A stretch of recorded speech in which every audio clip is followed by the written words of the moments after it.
2 साल 11 महीने और 18 दिन में संविधान की रचना की थी, जिसे 26 जनवरी सन 1950 को लागू किया गया था, जिनकी आज जयंती के सहित समाजवाद की प्रेरणा डॉक्टर राम मनोहर लोहिया जी, समाजवादी पार्टी के संस्थापक, देश के रक्षा मंत्री की कुर्सी पे 1 बार और सूबे की मुख्यमंत्री की कुर्सी पे 3 बार शोभा बढ़ाने वाले पद्म विभूषण सम्मान से सम्मानित धरती पुत्र माननीय मुलायम सिंह यादव जी और संत पूर्व महापुरुषों को सतत नमन करती हूँ। समाजवादी साथियों, स्वाभिमानी लोग ही संघर्ष की भाषा समझते हैं और जिनका स्वाभिमान मरा होता है वो गुलाम होते हैं। आज देश में पीढ़ियों का गठन करके आरएसएस भाजपा से लड़ाई लड़ने वाले गरीब गुरबा, दलित, पिछड़े, नौजवान, युवा दिलों की धड़कन माननीय अखिलेश यादव जी की नीति और रीतियों में आस्था रखते हुए इस मंच पे विराजमान सभी सम्मानित नेतागण और इस सभा में उपस्थित सभी भाई और बहनों को जय भीम, जय समाजवाद, साधन स्पर्श। सम्मानित साथियों, जैसा कि आप सब जानते हैं कि इस देश को संविधान देने वाले बाबा साहब पीढ़ी के विचारधारा के साथ बहुजनों की आवाज बाबा साहब की जयंती दिवस है। इसलिए मेरा मानना है कि इस सभा में उपस्थित सभी समाजवादी भाई बाबा साहब के अनुयायी तो है ही, साथ ही समाज में दबे कुचले समाज के ऐसे बहुत से समाजवादी नेता हैं जो धरती पुत्र नेताजी के शिष्य भी हैं, जिन्हें बाबा साहब के विचारों के साथ धरती पुत्र नेताजी के साथ काम करने का सौभाग्य प्राप्त है। आज हम इस सब यहाँ पर उपस्थित हैं देश, जिला, जवार से सभी समाजवादी सिपाही देश का राम माननीय अखिलेश यादव जी के हाथों में देश का बागडोर देखना चाहते हैं, ताकि समाज में पीड़ित समाज का हर एक परिवार को हक, अधिकार, मान सम्मान मिल सके। हमारे साथियों, आज बाबा साहब की जयंती दिवस पे उनसे बोलने का सौभाग्य प्राप्त हुआ, इसलिए मैं संचालक महोदय जी को धन्यवाद और आभार प्रकट करती हूँ। साथियों, मनुवाद का षड्यंत्र इतना गहरा है कि उसे काटने के लिए, उसे पूर्ण करने के लिए मानव का एक जीवन काफी नहीं है।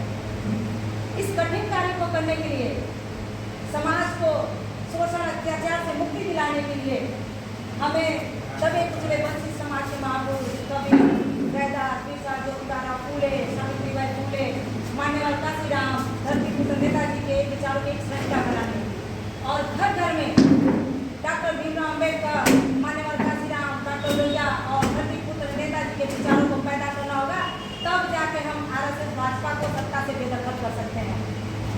आज बाबा साहब को याद किए बगैर भला मैं कैसे रख सकती हूँ, जिन्होंने कहा था कि आपके पैरों में जूते भले ना हो, लेकिन आपके और आपके बच्चों के हाथों में किताब होना जरूरी है, क्योंकि शिक्षा वो शेरनी का दूध है जो पिएगा वो दहाड़ेगा।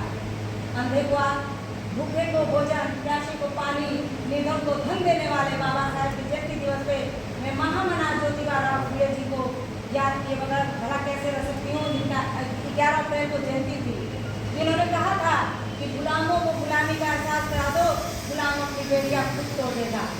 आज बाबा साहब के जयंती दिवस पे मैं धरती पुत्र नेताजी को धन्यवाद के बगैर कैसे रह सकती हूँ, जिन्होंने कवि रैदास, बिरसा मुंडा, साहू पेरियार और नारायण और भीमराव अम्बेडकर के दबों के इतिहास को जन जन तक पहुँचाकर उनके विचारों को जिंदा करने का काम किया, जिसके बल पर आज समाजवाद का विस्तार इस कदर हो रहा है कि सूबे के 80 सीटों पे माननीय अखिलेश यादव जी देश के प्रबल प्रधानमंत्री बनने के दावेदार हैं।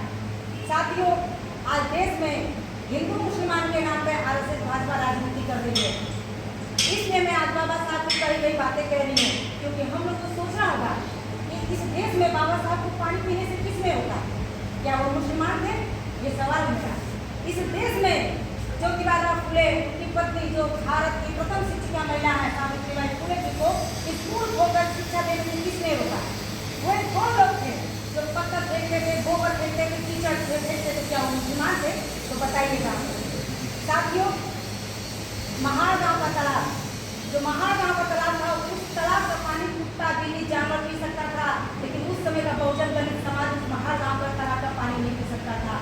सन 1927 में बाबा साहब ने दलित वंचित शोषितों के साथ मिलकर आंदोलन करके उस महाड़ गांव का तालाब का पानी पीकर नए संघर्ष की शुरुआत की है, जो उस समय के धर्म के ठेकेदारों को, मनुवादियों को ये बात नागवार गुजरी, उन्होंने तालाब को शुद्ध करने के लिए गाय का गोबर और गोमूत्र से तालाब के पानी को शुद्ध कराया। योगी सरकार मुख्यमंत्री आवास को गंगा जल और गौमूत्र से शुद्ध कराया। क्यों?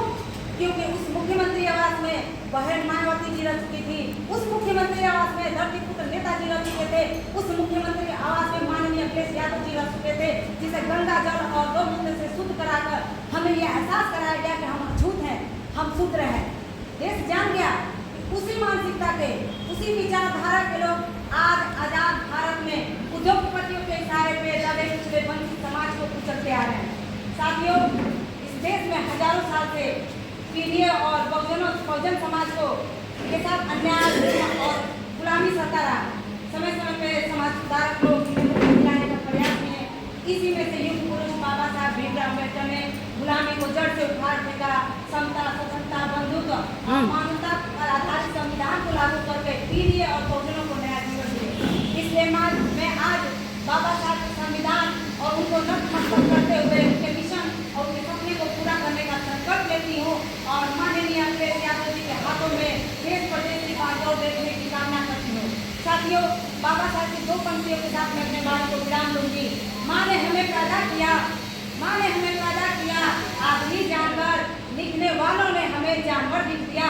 अरे जब उठी बाबा साहब की कलम तो हमें जानवर की जगह आदमी लिख दिया, हमें जानवर की जगह आदमी लिख दिया। जय भीम, जय समाज।